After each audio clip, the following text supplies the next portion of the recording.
मोक्षमार्गस्य नेतारं वेत्तारं कर्मभृतां ज्ञातारं विश्वतत्त्वानां वन्दे तद्गुणलब्धये सरस्वती नमस्तुभ्यं वरदे कामरूपिणि विद्यारंभं करिष्यामि सिद्धिर्भवतु मे सदा। जय बोलो श्री अनंतानंद परमेष्टि भगवान की जय। वृषभादिवीरांशुस्तंकर भगवान की जय। पंच परमेष्टि भगवान की जय। द्वादशांग गिनवाणी माता की जय। समस्त गणदेव परमेष्टि भगवान की जय। समस्त पूर्वाचार्यों की जय। स्वामी उमा स्वामी आचार्य गुरुदेव की जय। गुरु आचार्य श्री कुंद सागर जी गुरुदेव की जय। गुरु आचार्य श्री कनकनंद जी गुरुदेव की जय। तीन कमलों कोटि मुनराज की जय। अहिंसा मय सनातन जैन धर्म की जय। जय बोलो प्रज्ञ योग दिगंबर जैनाचार्य श्री गुप्तिनंद जी गुरुदेव की जय। मेरी आवाज क्लियर आ रही है आपको सुनने में? जी गुरुदेव, एकदम क्लियर। अच्छा, हम लोग दूसरा अध्याय पढ़ रहे थे और दूसरे अध्याय में हम लोग जीव विज्ञान को समझ रहे हैं कि संसार में जीव का किस प्रकार से विकास होता है। पहले इसमें भावों की वर्णन आया, 5 प्रकार के भाव। ये भाव ही आपके संसार के लिए और मोक्ष के लिए मूल कारण है। यदि जीव कर्म सापेक्ष भाव करता है तो कर्म के सापेक्ष में उसके क्षयोक्षमिक या औक्षमिक भाव। हालांकि औक्षमिक भाव बहुत ही दुर्लभ है, कठिन है, वह विरल जीव है। सम्यक और चारित्र औक्षमिक भाव है। फिर कर्म के कैसे होने वाला क्षयिक भाव, जो कि क्षयिक जीवों को प्राप्त होता है और आज पंचम काल में किसी क्षय भाव नहीं है। अब क्षयोक्षमिक भाव, कर्म के क्षयोक्षम से होने वाले भाव 18 भाव हैं, उनके निमित्त से ही जीव कर्मों को मानता है। और 21 प्रकार के औदैहिक भाव हैं। इन कर्मों के उदय से भी जब जीव परिणाम करता है, जैसा उदय आता है उस अनुसार वो परिणाम को मान पाता है, तो नए कर्मों का बंध करता है। और परिणाम भाव,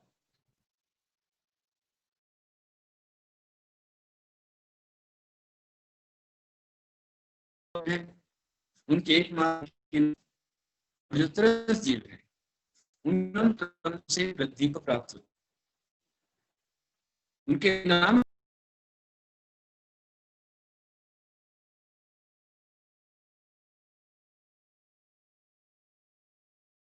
किस प्रकार डेवलप होती है, इसका विषय हमने जाना। और 5 इंद्रिय के पश्चात कैसे कैसे बढ़ती है। अभी आवाज आ रही है कि हमारी आप मिल रही है ना? जो स्पर्श इंद्रिय है उसका विषय स्पर्श है, रसना का रस है, स्वाद है, शब्द है,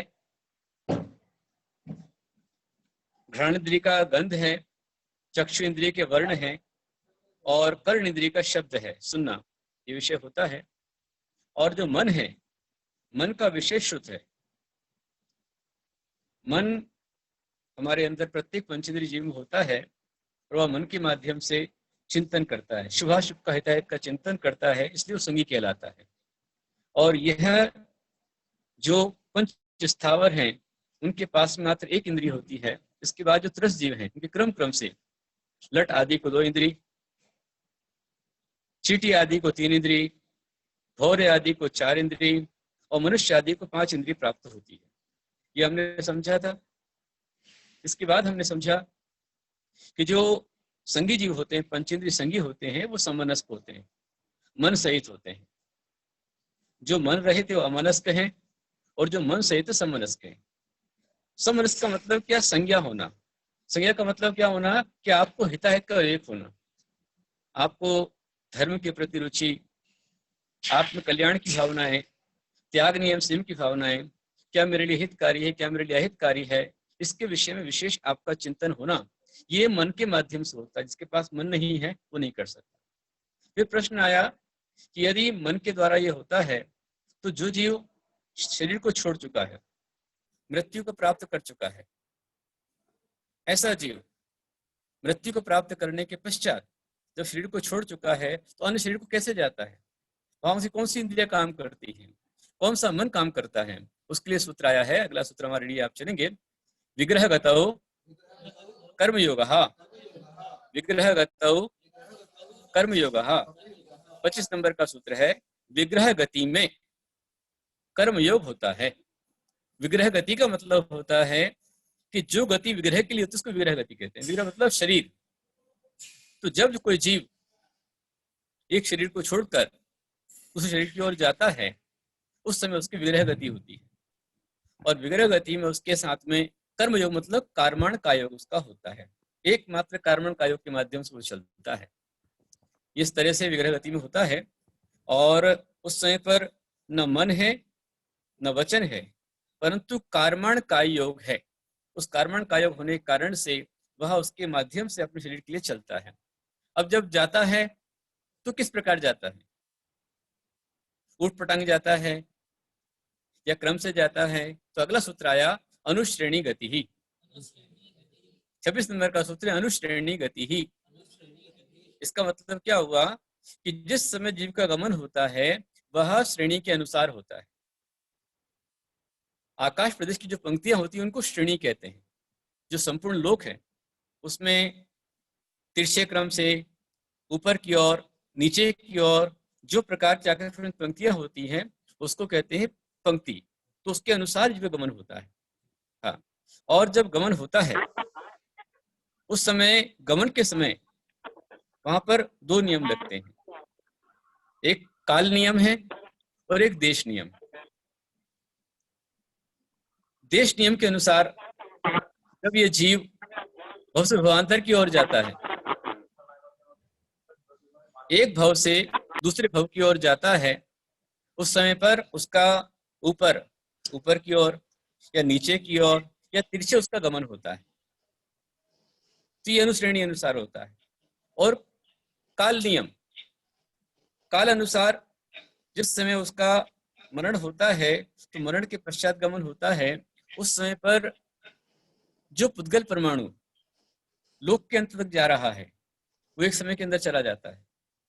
लेकिन जो जीव है उसमें जो अविग्रह गति वाला है उसको एक समय लगता है, और जो विग्रह गति वाले हैं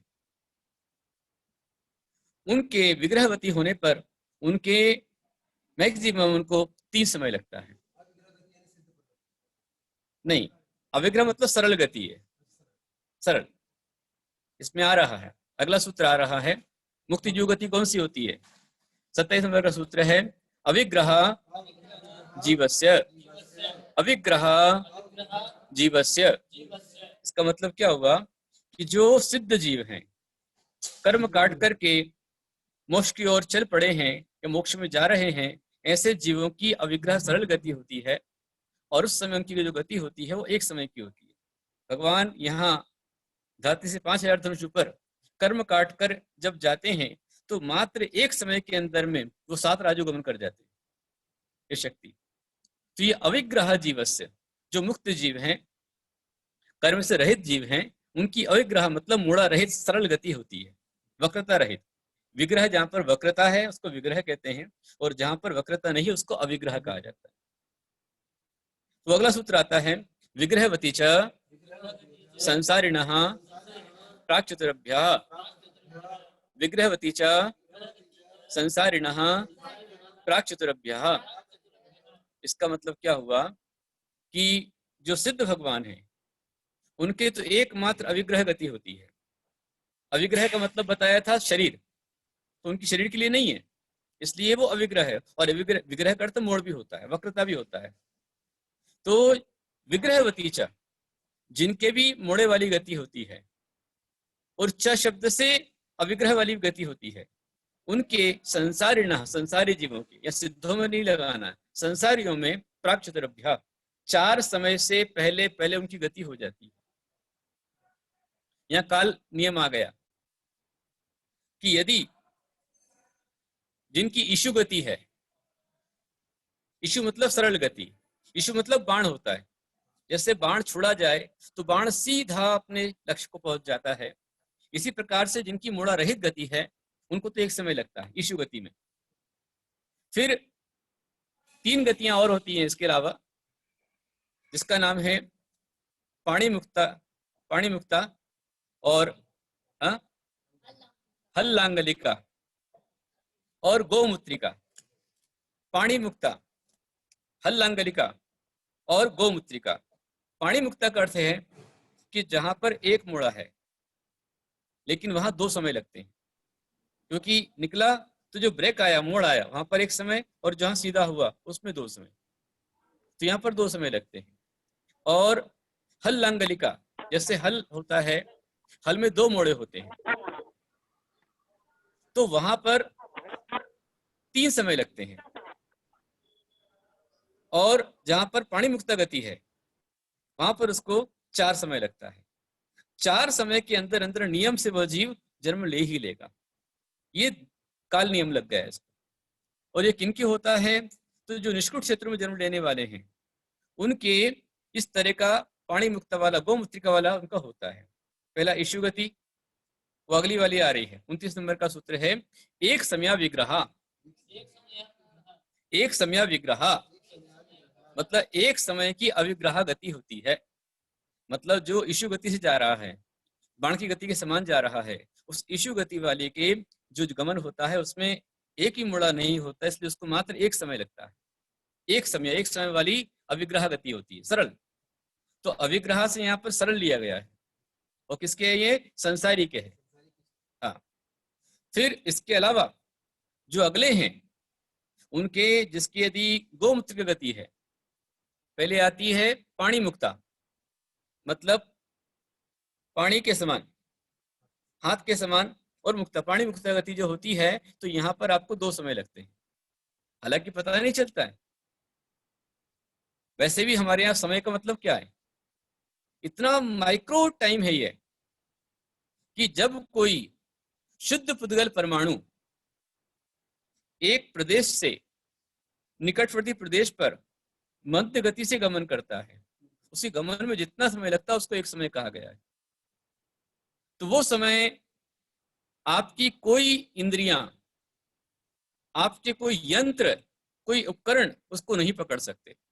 आप जो भी पकड़ पा रहे हैं, जो भी देख पा रहे हैं, सुन पा रहे हैं, जिसे भी आपके कैमरे कैच कर रहे हैं, वो सब कुछ असंख्यात को ग्रहण कर रहे हैं, नंबरलेस। एक समय इतना माइक्रो है कि उसे हम सिर्फ शास्त्र से जान सकते हैं, लेकिन हम कोई उसका प्रत्यक्ष रूप में उदाहरण नहीं दे सकते, केवली गम्य। बिल्कुल। तो पहली हो गई ईशु गति, दूसरी पाणी मुक्ता, तीसरी हल्लांगलिका, और चौथी गोमूत्रिका। जैसे गाय का जो गोमूत्र गिरता है, वो जब धारा गिरती है उसमें बहुत सारे मोड़े होते हैं, तो जिसमें ज्यादा मोड़े हैं वहां पर उसको 4 समय लगेगा, जहां पर ईशु गति वाली उसको 1 समय लगेगा, और जो पाणी मुक्ता वाली उसको 2 समय लगेगा, हल्लांगलिक वाली को 3 समय, और गोमूत्रिका को 4 समय। समझ में आ गया? अब इतने समय तक जब ये जीव 4 समय तक इस शरीर को छोड़ दूसरे शरीर में जा रहा है, तो जाते समय वो आहारक होता है, अनाहारक होता है। आहार शब्द क्या है? तो आहार का मतलब है कि 3 शरीर, औदारिक, वैक्रियक और आहारक, इन 3 शरीर और 6 पर्याप्तियों के योग्य पुद्गल प्राणों को ग्रहण करने को कहते हैं आहारक कहते हैं। तो इस समय पर जब जीव जाता है उस समय वो आहारक और अनाहारक की अवस्था क्या होती है बता रहे हैं। 30 नंबर सूत्र है एकम द्वौ एकम द्वौ त्रीन वानाहारकः, एकम द्वौ त्रीन वानाहारकः, 3 वानाहारका, 3 वा अनाहारका इसमें से निकल जाएगा। हाँ हाँ, सब में अंतर है, यही तो बता रहा हूं। जो सिद्ध भगवान है जब वो जाते हैं तो जैसे आपने देखा होगा कि मान लो कि तालाब में एक लकड़ी है या तुमड़ी है, उस तुमड़ी को मिट्टी का लेप है, और जैसे ही मिट्टी का लेप छूटता है तो तुमड़ी ऑटोमेटिक ऊपर जाती है। या एरंड के बीज होते हैं, तो फट से ऊपर की ओर जाते हैं। ये अग्नि की शिखा होती है, यदि हवा नहीं चली तो अग्नि शिखाएं ऑटोमेटिक ऊपर की ओर जाती है। इसी प्रकार से जब भी कोई जीव अरहंत भगवान अपने 4 अघात्य कर्मों का नाश करते हैं तो कर्मों का नाश करते ही ऑटोमेटिक उनका स्वभाव ऊर्ध्वगमन होता है। द्रव्य संग्रह में जहां जीवाधिकार आया हुआ है उसमें 9 अधिकार आए हैं। उसमें कहा है जीवो उवोगमो अमुत्तिकत्ता सदेह परिमाणो बुत्ता संसारत्थो सिद्धो सो विश्व सोड गई। तो वहां लिखा है 9 अधिकारों में 9 जो अधिकार है, सिद्धो सो विश्व सोड गई। सिद्ध भगवान जब बनते हैं, कोई अरहंत सिद्ध बनते हैं तो सिद्ध बनते के साथ में ही जब यहाँ सिद्धालय को जाते हैं तो स्वभाव से उनका ऊर्ध्वगमन ही होता है। समझ में आया? नेचुरल ऊपर की ओर जाते हैं। उस समय पर उनको ओनली 1 टाइम लगता है, एक समय के अंदर में वो यहां से सिद्धालय में पहुंच जाते हैं। अब कोई किसी घर में मरता है तो मरने पर लोग रोते हैं, धोते हैं, कई लोग बोलते आत्मा भटकती है। जो भटकती आत्मा की बात करते तो स्वयं भटक रहे हैं। हाँ, कभी कोई जीव संसार में रहते हुए नियम से भटक नहीं सकता। जितनी पिक्चरें बनी है सब बकवास हैं, लफाजी और कुछ नहीं है उनके अंदर में, कल्पनाएं। कोई हाँ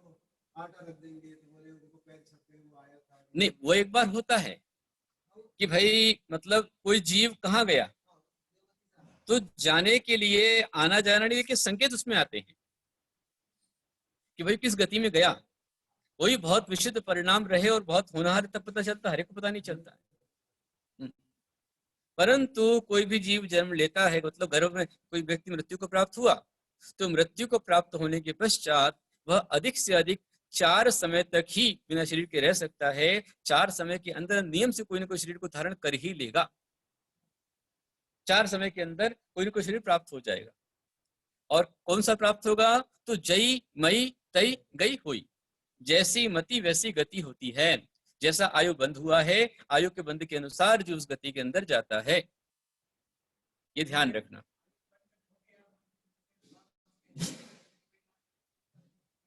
मुश्किल है, वो विषय अलग चल रहा है।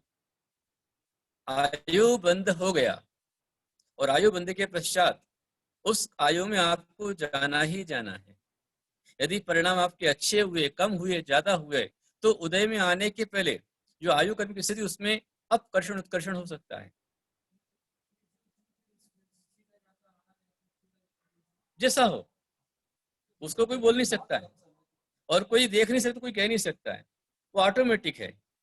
जैसे मान लीजिए कि कोई यहाँ से सीधा सिद्धालय में जा रहा है अथवा यहाँ से देवलोक में जा रहा है तो उसकी सीधी गति हो जाएगी, अथवा सीधे नरक में जा रहा है तो सीधी गति हो जाएगी उसकी। और यदि निष्कुट क्षेत्र में जा रहा है तो उसकी जो है वो दूसरी गति हो जाएगी, मुड़ सकता है।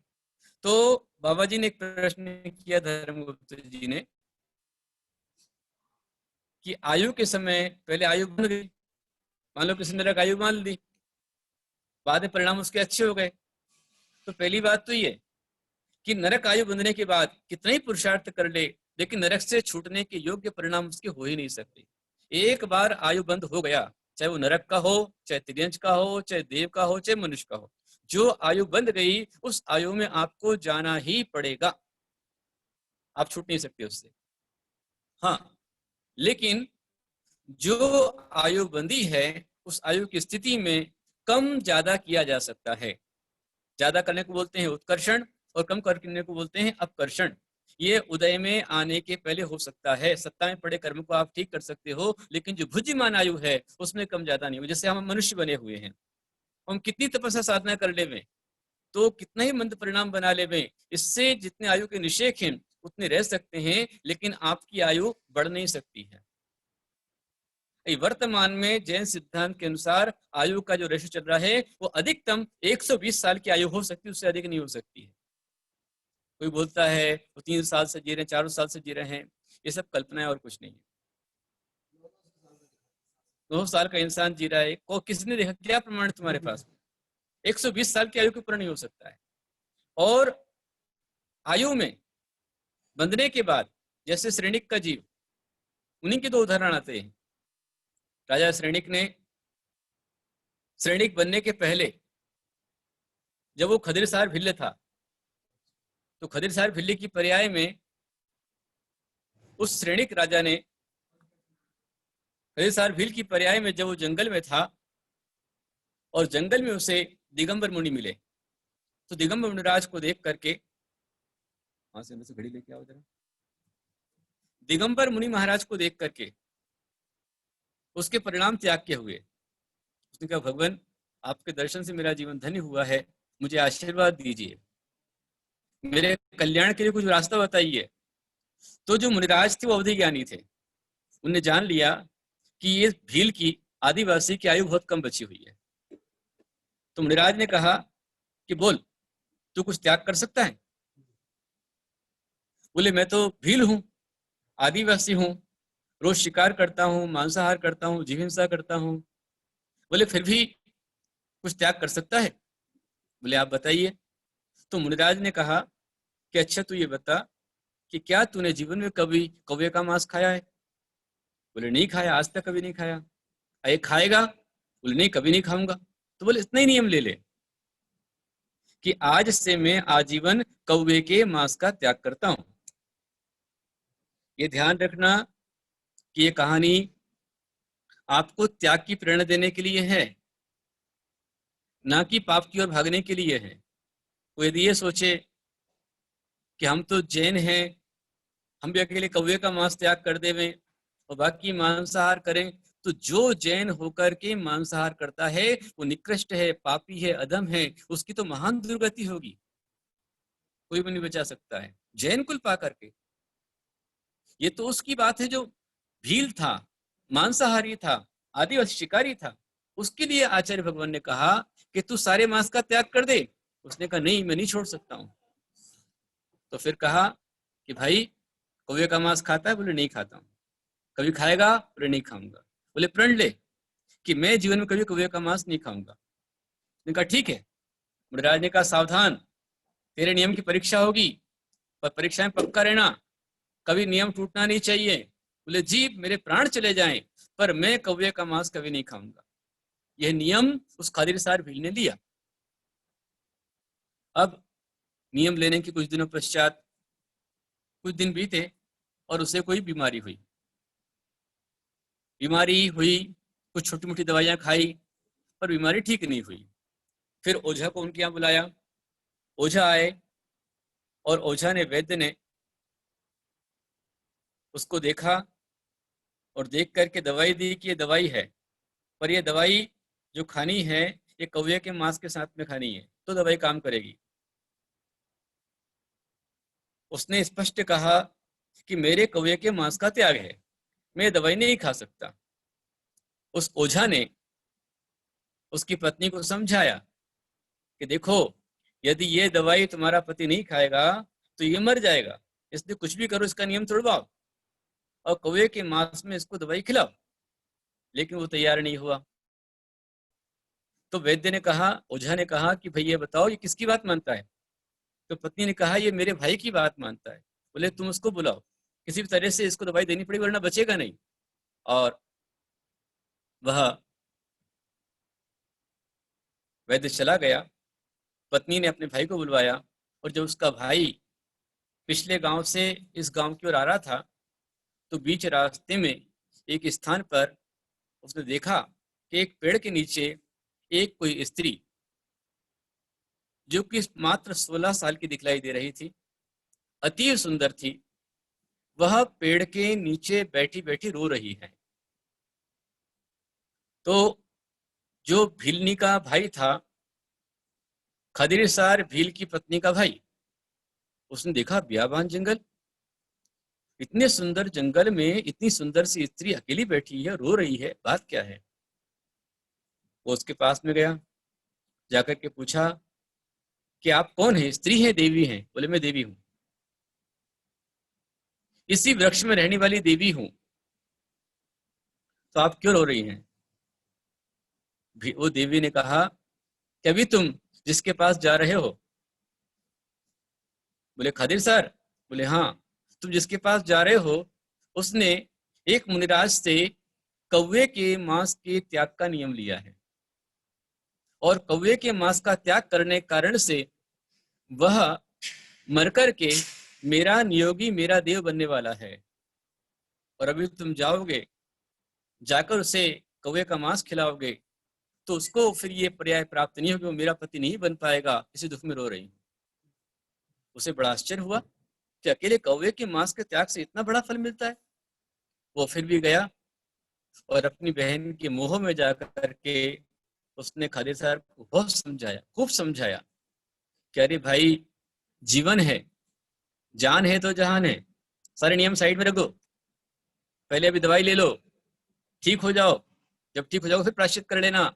ने कहा नहीं, मैंने गुरुदेव से नियम लिया है, दिगंबर साधु से नियम लिया है कि भले मेरे प्राण चले जाएं परंतु मैं ये नियम नहीं तोड़ूंगा।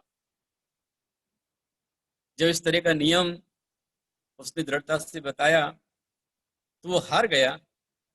उसने फिर वहां सबको हटाया, अपनी बहन को भी हटा दिया, सबको हटा दिया और एकांत में लेकर के उसने खदिर साहब से कहा कि भाई, मैं तुम्हारे त्याग की महिमा जान चुका हूं, तुमने बहुत अच्छा किया है, तुमने ये नियम जो पालन किया है, इस नियम के कारण से तुम अभी मैं देखकर आया हूं कि तुम एक देव बनने वाले हो और तुम्हारी आयु अब बहुत थोड़ी बची है, इसलिए नियम पे दृढ़ता से रहना। कोई भी आए, मैंने समझा दिया, और भी कोई आए, पर अपने नियम को मत तोड़ना।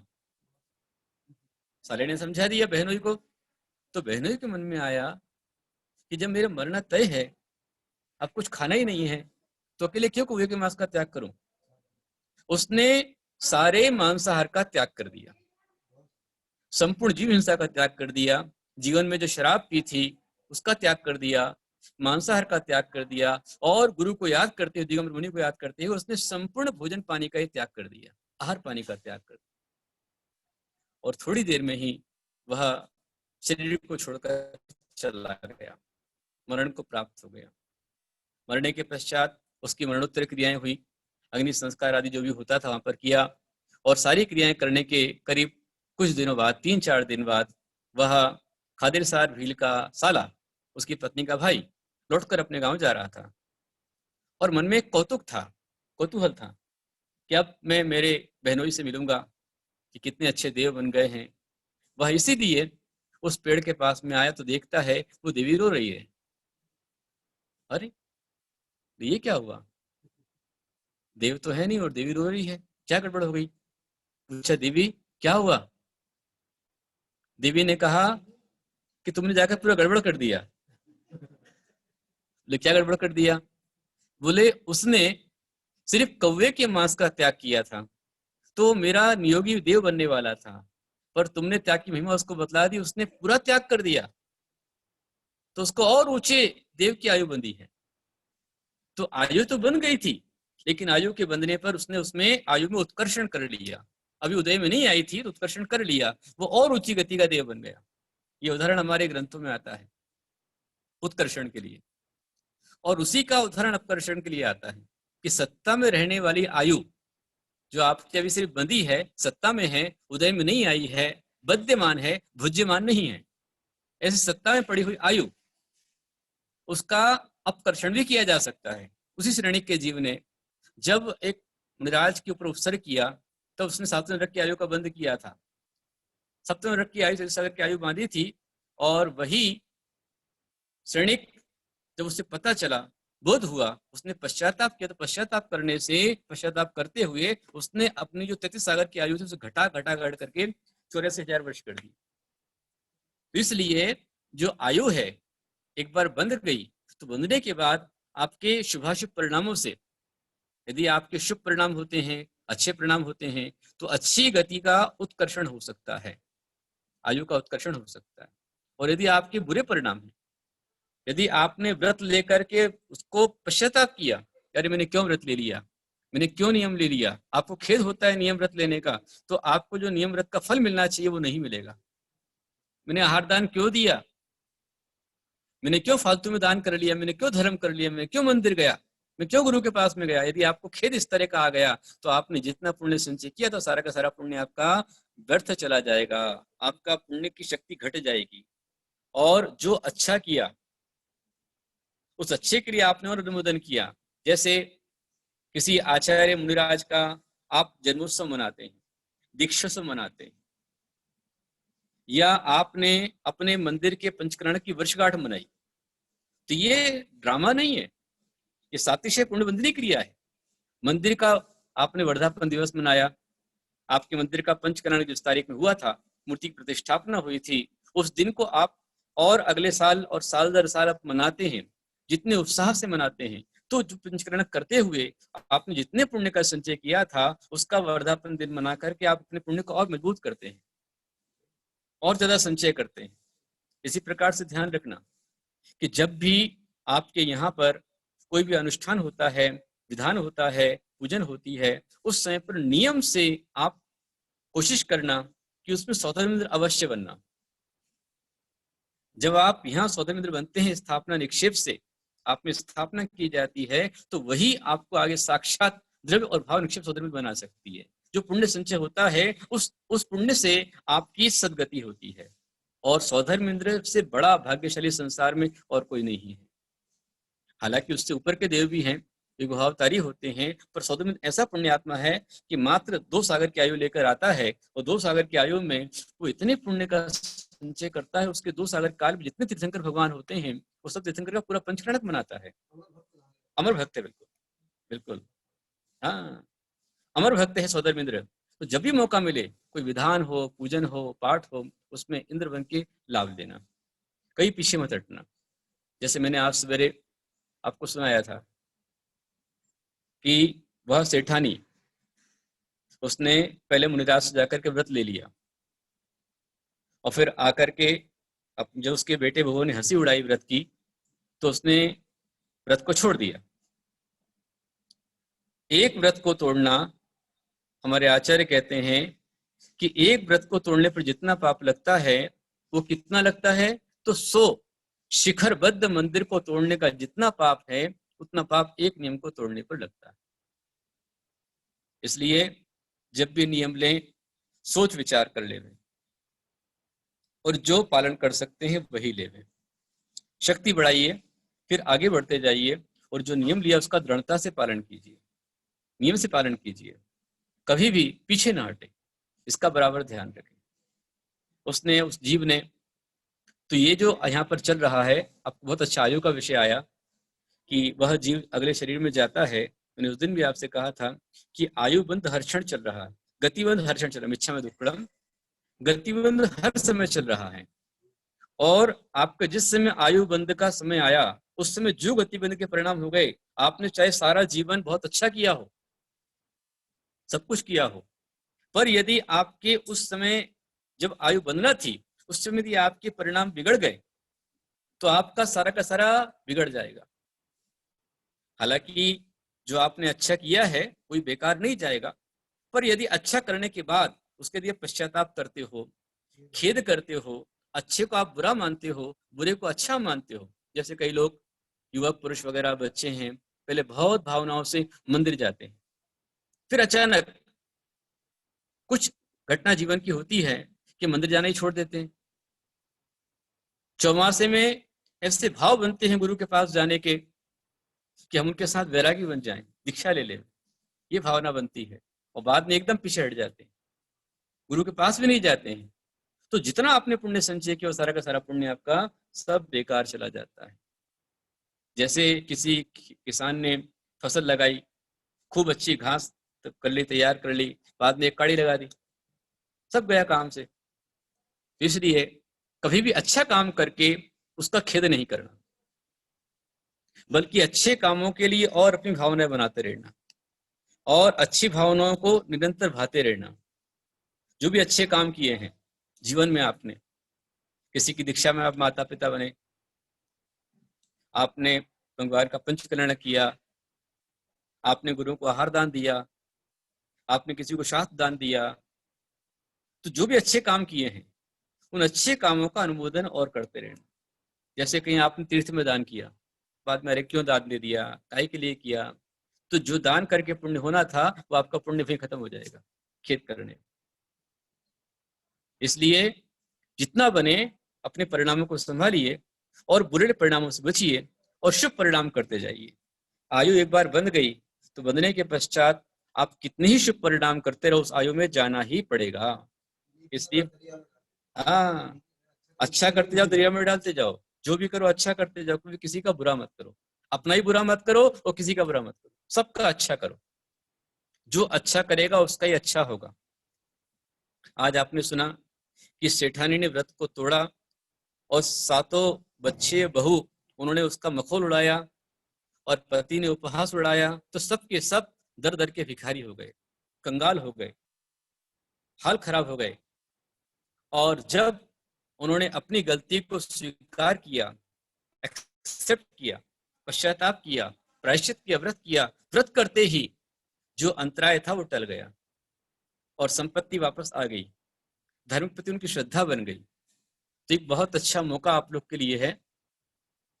आगे हम लोग जुड़ेंगे 21 तारीख को उस विधान के अंदर में, तो अवश्य में अपने अंतराय के निवारण के लिए, इसमें जरूरी नहीं कि हमको संपत्ति चाहिए हो, कोई आवश्यकता नहीं है। हम तो यही कामना करते हैं, हमेशा यही भावना करना कि इंद्रादिक पद नहीं चाहूं, विषयन में ना ही लुभाऊं, रागादिक दोष हरिजे, परमात्म निष्पद दीजिए। इतनी भावना करना, हे भगवान मेरे से कोई व्रत भंग हुआ हो, कोई नियम टूट गया हो, मैंने जाने अनजाने यदि देव शास्त्र गुरु का अभिनय किया हो, पंच प्रविष्टि का अभिनय किया हो, तो उसका प्रायश्चित आप विधान से कर लेना। जो 21 तारीख को है होने वाला है त्रिकाल चौबीसी, 3 काल की चौबीसी, भूतकाल के 24 तीर्थंकर, वर्तमान के 24 और भविष्य के होने वाले 24, इनकी पूजा उस विधान के अंदर की जाती है, वो पूजा की जाती है। और कोई ज्यादा विधि नहीं है। लोग घबरा रहे क्या विधि उसकी है, अब ये घर में बैठे आप क्या विधि करोगे, मंदिर आप जा नहीं सकते। यदि मंदिर आप जा सकते हो और आपके मंदिर में यदि अनुमति आपको हो, अनुकूलता हो, तो वहां जाकर के जो रोटी होती है उसका बढ़िया रोट चढ़ाइए, बना करके मोटा। और नहीं हो सकता है कोई बात नहीं, आप जाकर के वहां पर चांदी का या सोने का सिक्का भी चढ़ा सकते हैं, सोने का रोट चढ़ा सकते हैं, कोई मना नहीं करेगा आपको। कितना ही मंदिर कितना ही कट्टर 13 पंथ 20 पंथ वाला हो, सोनगढ़ वाला हो, यदि आप सोने का रोट चढ़ाओगे, चांदी का सिक्का चढ़ाओगे, तो कोई मना नहीं करेगा आपको, बोलेगा हाँ आन दो, लक्ष्मी है, बिल्कुल कोई मना नहीं करेगा। तो वो लेके चढ़ा दीजिए। और जहां चढ़ती हो तो आराम से, गेहूं की जो रोटी बनती है उससे मोटा रोट बनता है, प्रायः सभी मारवाड़ी लोग उसको जानते हैं। और ये कुछ हमारे यहाँ पर कुरीति है, लोग समझते हैं कि मारवाड़ियों का त्योहार है, जबकि ये मारवाड़ियों का त्योहार नहीं। कोई समझते हैं कि जितने व्रत होते हैं उसमें मात्र स्त्रियों को व्रत करना है, स्त्रियों को उपवास करना है। ये आपकी मिथ्या धारणा है, आपकी भ्रांति है। व्रत जब भी किया जाता है तो पति पत्नी दोनों को मिलकर करना चाहिए। ये दोनों एक साथ में करेंगे, दोनों की उन्नति अच्छी होगी, दोनों की प्रगति होगी। और एक पुण्य बढ़ाती जाए और दूसरा पुण्य गंवाता जाए तो फिर क्या होगा, आपका एक तो ट्रैक्टर का पहिया हो जाएगा और एक स्कूटर का पहिया हो जाएगा। घर वाला स्कूटर का पहिया और घर वाली ट्रैक्टर का पहिया, अब गाड़ी क्या चलेगी आपकी, टचर पचर चलेगी पूरी। दोनों बैलेंस बनाइए, दोनों मिलकर व्रत कीजिए, पूजन एक साथ कीजिए। इसलिए आपके यहाँ पर गृहस्थ में धर्म पत्नी बोलते हैं, ये हमारे पति धर्म पत्नी, तो धर्म के मार्ग पर लगाए धर्म पत्नी होती है। आप जितने भी सुन रहे हैं वो सभी लोग अवश्य में लाभ लीजिए। और एक बात ध्यान दीजिए कि परसों 18 तारीख को अमावस्या है और महाराष्ट्र का प्रमुख त्योहार पोला आ रहा है। और आप लोग सभी जानते हैं कि पोला में आप सभी लोग यहाँ पर बैलों की पूजा करते हैं। क्यों करते हैं कि जिन बैलों ने परिश्रम करते हुए आषाढ़ और सावन में आपके लिए अनाज उत्पन्न करा दिया, मेहनत की है, उन बैलों ने ही आपको अन्न दान दिया है, इस तरह मान करके यहाँ पर महाराष्ट्र में बैलों की पूजा होती है, गाय की पूजा होती है। इसको बोलते पोड़ा बोलते हैं। घर में पूरण पोली बनती है। हाँ, अच्छा ऐसा है क्या? हमारे शांति गुप्त बता रहे हैं कि भगवान ऋषभनाथ जी का चिन्ह है। अच्छा बता दिया आपने, ऋषभनाथ भगवान का चिन्ह। ऋषभनाथ भगवान का चिन्ह क्या है आप जानते हैं? ऋषभ जिनाला बैल शोभतो हत्ती अजतास, मराठी में बोलते हैं। भगवान ऋषभनाथ का चिन्ह बैल है,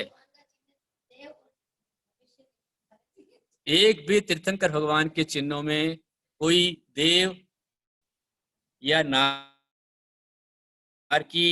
या मनुष्य नहीं है, तिर्यंच ही उनके चिन्हों में आते हैं। तो बैल जो है वो भगवान आदिनाथ का चिन्ह है और उस बैल का गौरव होता है, बैल का महत्व समझा जाता है कि भाई इसके कारण से देश में हरियाली है, खुशहाली है। और कहते हैं कि जहां पर गौवंश होता है, गाय होती है, बैल होते हैं। हाँ, अच्छा, जो बैल हैं ये देश की हरियाली खुशहाली में सबसे बड़े कारण हैं। और जहां गौवंश है, गाय है, बैल है, वहां पर प्राय करके कैंसर की व्याधियां कम हो जाती हैं, रेडियो एक्टिव क्षमताएं वहां पर कम हो जाती हैं और व्यक्ति स्वस्थ और सुखी होता है। और मैं इसलिए बताना चाह रहा हूं कि अपने धर्म तीर्थ में गोकुल धाम है, भगवान आदिनाथ के नाम पर ही आदिनाथ गोकुल धाम है। और उस गौशाला में लगभग 40 गाय यहाँ पर हैं और वे ऐसी गाय हैं जो निरंतर हर दिन भगवान की शांतधारा सुनती हैं, पूजन सुनती हैं, निरंतर उनके पास मंत्र जाप चलता रहता है। और करीब करीब यहाँ पर 3-4 गायों का समाधि मरण कराया जा चुका है, जो बेकार हैं, कत्ल खाने में भेजी जा रही थी, उनको बचा करके उनकी रक्षा के लिए यहाँ पर रखा गया है और यहाँ पर सुखी खुशहाल है। उनको निरंतर महामंत्र मिलता है, संस्कार मिलते हैं। और उस दिन जब पोला है 18 तारीख को, आज 16 है, कल 17 है, परसों 18 है, तो आप सभी, परसों पोला है, आज 16, परसों पोला, तो पोला में आप सभी का उन बैलों के लिए, गायों के लिए आपका सहयोग अवश्य आना चाहिए। रोज गायों के लिए चारे की व्यवस्था होती है, स्पेशल गन्ना मक्का आदि लगाया जाता है, उनको दिया जाता है। तो आप सभी गायों के लिए एक दिन का चारा अपनी ओर से दे सकते हैं। और चारा जो है वो मात्र एक दिन का चारा 1100 रुपये मात्र होता है। यदि हम जीवों के लिए अभयदान देते हैं, आप उनके लिए अपनी ओर से चारा देंगे, तो उसका परिणाम क्या होगा कि वो जो गाय और बैल हैं वो चरवण करते हैं, गाय चारा चबाती है और वो चारा चबा करके आपके संकलेश, आपके क्लेश, अपनी विघ्न बाधाओं को भी चबा जाती है। हमारे एक भक्त हैं उदय कुमार जी कासलीवाल, औरंगाबाद के अंदर में, और 2016 में मैं था, वो मेरे पास में आए थे कि गुरुदेव कुछ कानूनी परेशानी अड़चन मेरे को आ रही है, हम क्या करें। तो मैंने उनसे कहा, 2016 में मैं औरंगाबाद में था, राजा बाजार में, तो मैंने उनसे कहा कि आप ऐसा कीजिए कि हर बुधवार को आप वहाँ जाइए धर्म तीर्थ में, गायों को चारा डाल के आइए। और वे, उनको सिर्फ 11 बुधवार कहा था, लेकिन वे हर बुधवार को अपना गाड़ी भर के चारा लाते गए, गायों को चारा डालते गए। उसका परिणाम ये निकल करके आया, उन्होंने स्वयं आकर बताया, गुरुदेव मेरी जो परेशानी आती है वो परेशानी बिल्कुल क्लियर हो गई, दूर हो गई और मेरा काम बढ़िया चल रहा है। ऐसा अनुभव उन्होंने किया। इस कारण से लगभग 1.5-2 साल तक वो यहाँ पर चारा लाते हैं। अब भी जब भी कोई लॉकडाउन खुलता है या वो आते हैं तो बराबर गायों के लिए चारा लेकर आते हैं। उदय कुमार जी, कोमल जी का परिवार है, ऐसे अनेक लोगों के अनुभव रहे हुए। तो ये जीव दया करने से भी, पशुओं के लिए उनका उपकार करने से भी अपना अपकार टल जाता है, अपनी समस्याओं का निराकरण हो जाता है और हमारे आशा बढ़ जाते हैं छावनी से। उनके बेटे को शुभम को सीए करना था, बोले क्या करें, तो मैंने कहा आप जाओ, हर मंगलवार को गाय के लिए गुड़ लेकर जाओ। और वो यहाँ पर गुड़ लेकर आती थी, गाय खिलाती गई, तो पहली बार में ही उनका बेटा जो पहली परीक्षा होती उसको आराम से पार कर गया। ऐसे कई बच्चे हैं बड़ौद के, दिल्ली के, रोहतक के, जिन्होंने इस तरह से गायों को गुड़ दे करके उसने सीए क्लियर किया है। भगवान की अभिषेक शांतधारा, साथ में करुणादान। तो परसों करुणादान का दिन है। मेरा आप सबसे आह्वान है कि आप सभी अपनी अपनी ओर से करुणादान करें। गायों का उत्सव है, जब तक गौवंश रहेगा धरती पर तब तक हरियाली खुशहाली रहेगी।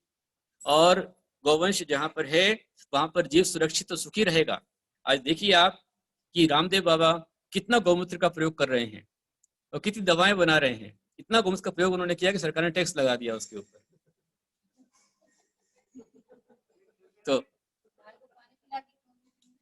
तो आप सभी महान भाव जितने सुन रहे हैं मेरी आवाज को, मिंटी भैया आप भी ध्यान दीजिए और एक बार बतला दीजिए, सभी लोग अपनी अपनी भावना बना करके पोला के दिन में अपनी ओर से गायों के लिए चारा देकर उन्हें संचय करें, जिससे उनको चारा देकर हमारी समस्याएं समाप्त हो जाएं। और आप उनके लिए चारा देकर के तिर्यंत गति के दुखों से आप बचेंगे। नरक और तिर्यंत के दुखों से बचना है तो करुणादान भी करते रहें। समय अपना हुआ है, आपके लिए आज इतना ही। बोलो द्वादश जिनवाणी माता की जय। जय बोलो आचार्य श्री गुप्तिनंद जी गुरुदेव की जय। अभी जैसा कि गुरुदेव ने बताया कि गाय को गोग्रास देने से कितने फायदे होते हैं, तो उसी की मात न्यौछावर राशि हमने 1100 रुपये रखी है। तो जिन भी महानुभाव को 1100 रुपये में अपने नाम देने हैं वो चैट बॉक्स में अपना नाम दे सकते हैं, या बाद में मुझसे या नितिन भैया से या फिर औरंगाबाद में धीरज कासलीवाल जी से संपर्क कर सकते हैं और उन्हें भी अपना नाम दे सकते हैं। और आगामी 21 तारीख को यहाँ पर रोड टीच का विधान किया जाएगा, जिसमें भी हमने अलग अलग कलश एवं उसमें एक अर्घ की राशि सिर्फ 501 रुपये रखी है। ऐसे ही शांति धारा की है और अलग अलग कलश है, वो फोल्डर हमने सब ग्रुप में डाल दिए हैं। और उसमें भी यदि किसी महानुभाव को अपना नाम देना हो तो वो मुझसे नितिन भैया से संपर्क कर सकते हैं और अपना नाम दे सकते हैं। मैंने सबके माइक अनम्यूट कर दिए, तो आप अपना गुरुदेव को नमोस्तु कर सकते हैं। नमोस्तु महाराज जी। नमस्ते गुरुदेव, नमस्ते गुरुदेव, नमस्ते नमस्ते नमस्ते सबका आशीर्वाद। नमस्ते नमस्ते महाराज जी। नमस्ते नमस्ते नमस्ते गुरुदेव। नमस्ते नमस्ते गुरुदेव।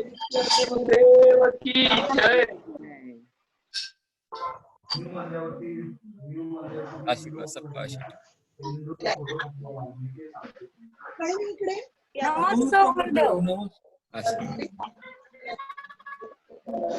नमस्ते गुरुदेव।